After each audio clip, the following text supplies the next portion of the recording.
Hey guys, welcome back to episode 7 of our Inferencing Detective series. I am so proud of y'all. Y'all have done so good so far. So, we're going to change it up just a bit. We are going to guess or inference the job or the profession that our clues tell us about, okay?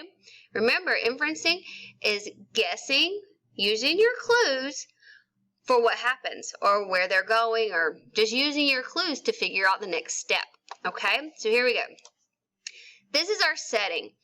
Guys, as you look at this, you may be like, I don't know what this is, and that's okay. Look at your clues in that room. What's there? Does it maybe look like a studio of some sort? What do you see? Write it down. Good job. Our clue number 1 is a blank canvas. What do you do with these canvases? Don't tell me out loud. I want you to write it down. Good job. Our next clue, clue number 2. What are those? We all know what they are. Draw it or write it down. And our last clue, clue number 3.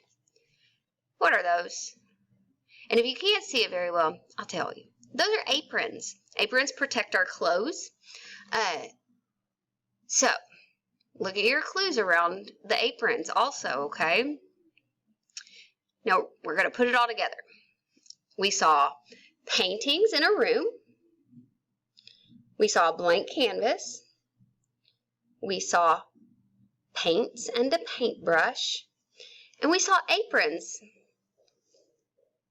What does this person do?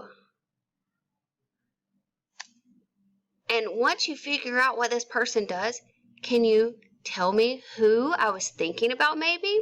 Everybody knows one of these people, I promise.